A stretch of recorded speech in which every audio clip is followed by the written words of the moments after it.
Kalau ada orang mengatakan jangan takut, berarti sebenarnya sedang ada ketakutan di sana. Mungkin Maria juga dalam kondisi takut. Dia orang Yahudi, perempuan Yahudi. Kalau ketahuan hamil, tidak ada suami, apa yang terjadi? Dirajam, dihukum mati. Wajar kalau manusiawi. Dia juga berpikiran manusiawi sama seperti kita. Banyak ketakutan. Malaikat mengatakan jangan takut, hai Maria, dan sebagainya.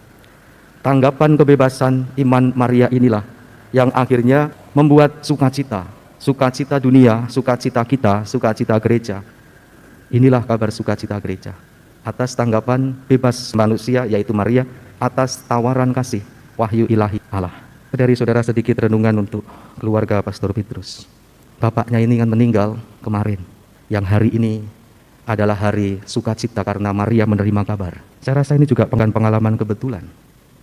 Opung Sondang yang menanggapi tawaran kasih Allah, menyerahkan salah seorang putra terbaiknya, dipersembahkan kepada Allah dalam gereja, melalui, saya ulangi, dipersembahkan kepada Allah dalam gereja, melalui oblat Maria Immaculata dalam perlindungan Bunda Maria ini. Saya rasa Allah yang sama, itu juga yang saat ini, kemarin, juga kembali mengundang, memanggil pulang Bapak Sondang Sidabalok yang telah menyerahkan dirinya menanggapi tawaran kasih Allah dulu. Sang putra diserahkan ke pangkuan gereja melalui perantaran Bunda Maria. Hari ini di mana Bunda Maria dirayakan gereja sukacita. Moga-moga Opung Sondang Sidabalok juga disambut dalam sukacita surgawi. Karena dipilihnya Maria menerima kabar sukacita. Yang dulu anaknya juga dipilih gereja. Diserahkan ke pangkuan Maria untuk pelayanan kita. Moga-moga Opung Sondang sudah disambut Bunda Maria menikmati kebahagiaan abadi di sorga. Ketika masuk ke dunia, Kristus bersabda, "Aku datang ya Allah untuk melakukan kehendak-Mu." Dalam nama Bapa dan Putera dan Roh Kudus, rahmat dan damai sejahtera dari Allah Bapa dan dari Tuhan kita Yesus Kristus bersamamu. Ibu, Bapak, Saudara, Saudari yang terkasih, selamat pagi berkah dalam. Hari ini gereja merayakan Hari Raya Kabar Sukacita dari segenap umat Paroki Santo Stefanus Cilacap. Mohon doa bagi jiwa Bapak Simon Andreas Sidabalok atau Opung Sondang Sidabalok, ayahanda dari Romo Petrus Hamonangan Sidabalok, yang berpulang ke pangkuan Allah Bapa di sorga pada kemarin hari Kamis pagi tanggal 24 Maret 2022. Semoga jiwanya beristirahat dalam damai dan keluarga dikuatkan dalam kasih Yesus Kristus. Pengantar, Tuhan selalu menghormati kebebasan manusia. Kehendaknya tak pernah dipaksakan kepada kita. Kehendak itu diantarkannya sebagai undangan, bukan perintah. Kita bebas menerimanya, tetapi bebas pula untuk menolaknya. Bahkan kedatangan putranya di dunia sebagai penebus diserahkan kepada kesanggupan Bunda Maria. Pesan cinta kasih dan keselamatan pun sampai kini masih berupa tawaran kepada kita. Semoga kita selalu terbuka untuk menanggapi tawaran Allah.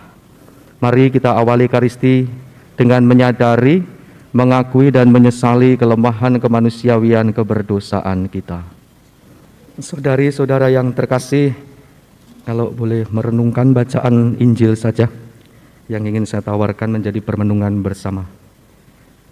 Saya teringat kata-kata seorang teolog tersohor pada zamannya, Skelebik, Romo Karolus pasti tahu betul tulisan-tulisan beliau, yang mengatakan gereja ini sebagai supra munda, realitas duniawi, tapi di dalamnya terdapat kenyataan misteri yang ilahi, yang tak tampak, menjadi tampak dalam realitas duniawi. Ini yang spontan saya ingat ketika membaca dan merenungkan bacaan Injil kisah Maria menerima kabar. Menjadi sukacita karena bagi gereja, bagi kita, belum tentu sukacita bagi Maria pada waktu itu. Saudari-saudara, ini peristiwa wahyu dan iman. Saya merenungkan wahyu dan juga iman dari peristiwa Injil ini. Yang pertama, peristiwa wahyu. Kalau wahyu ini diberikan kepada manusia tidak serampangan, menurut kami, hemat saya pasti tidak serampangan. Allah tidak asal-asalan memberikan wahyu, tapi terencana. Dan rencana matang Allah ini tampak dari kalimat demi kalimat. Bulan ke-6, Allah mengutus, ada banyak malaikat, Mikael, Rafael, Gabriel, macam-macam. Allah mengutus malaikat bernama Gabriel. Kemana? Ke sebuah kota. Apa nama kota itu? Ada banyak nama kota. Nama kota itu Galilea. Galilea ada banyak daerah, di mana tepatnya? Nazaret. Kepada siapa? Kepada seorang perawan. Ada banyak perawan di Nazaret, mungkin di Galilea, yang sedang bertunangan. Mungkin ada banyak yang juga bertunangan dengan seseorang yang bernama Yusuf. Mungkin Yusuf kalau nama pasaran Bambang atau Sugeng atau siapa, mungkin banyak juga. Yusuf dari keluarga Daud. Lalu jelas nama itu Maria. Jelas spesifik. Allah memberikan wahyu tidak serampangan, tetapi sangat-sangat matang dan direncanakan. Kepada siapa, kapan, dan untuk apa. Bulan ke-6, Allah mengutus malaikat yang bernama Gabriel ke sebuah kota namanya Galilea, lebih khusus menunjuk Nazaret, kepada seorang perawan. Siapa perawan itu? Yang sedang bertunangan dengan siapa? Dengan seseorang yang bernama Yusuf dari keluarga Daud. Langsung to the point. Nama perawan itu Maria. Jadi gereja Katolik dari ayat ini saja kita bisa bukan membela iman, tapi yakin dalam iman berdasarkan Alkitabiah. Ada serangan terhadap gereja Katolik. Yang penting kan isinya, bukan karungnya. Yang penting kan Yesusnya, bukan yang mengandungnya. Yang mengandung bisa siapa saja, tetapi yang diimani kan Yesus Kristusnya.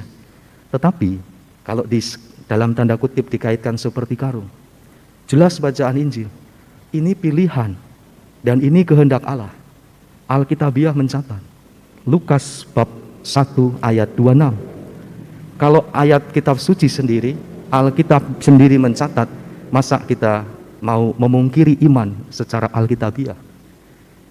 Ini jawaban gereja Katolik, mengapa gereja Katolik memposisikan Bunda Maria teristimewa. Kenapa gereja Katolik perlu mengistimewakan Maria? Itu kan kebetulan, tidak ada yang kebetulan bagi Allah.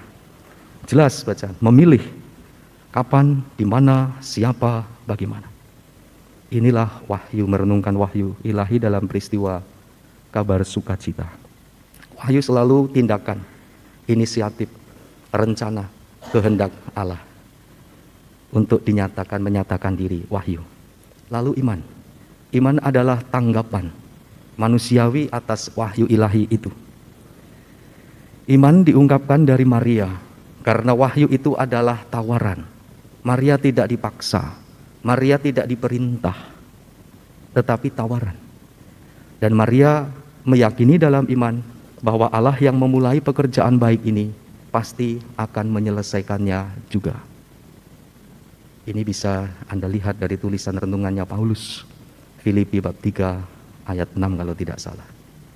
Allah yang punya rencana baik sejak semula pasti akan menyelesaikannya juga.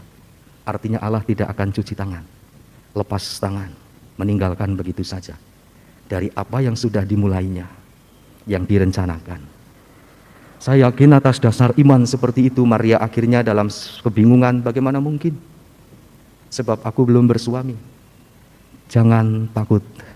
Saya langsung ingat kata Romo Carolus, kalau ada orang mengatakan jangan takut, berarti sebenarnya sedang ada ketakutan di sana. Mungkin Maria juga dalam kondisi takut.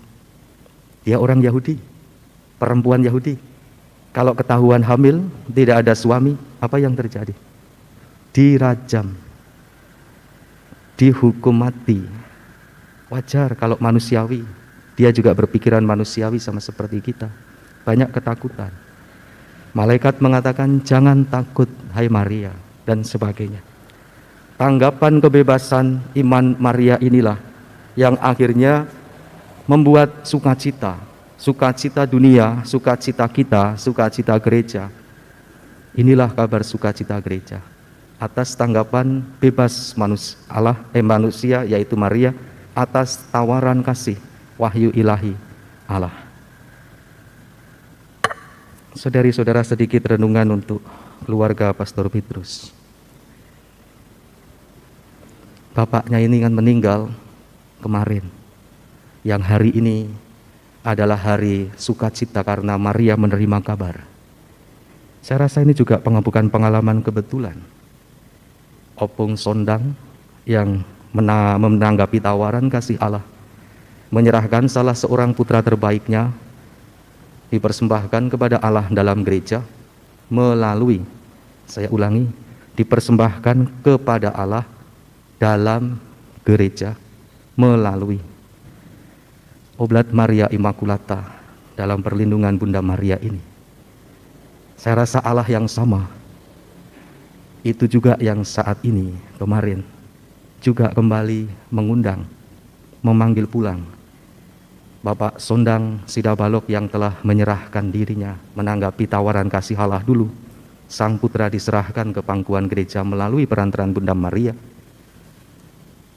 Hari ini di mana Bunda Maria dirayakan gereja sukacita, moga-moga Opung Sondang Sidabalok juga disambut dalam sukacita surgawi, karena dipilihnya Maria menerima kabar sukacita yang dulu anaknya juga dipilih gereja, diserahkan ke pangkuan Maria untuk pelayanan kita.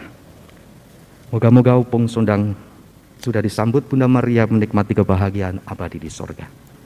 Kemuliaan kepada Bapa dan Putra dan Roh Kudus. Seorang perawan akan mengandung dan melahirkan.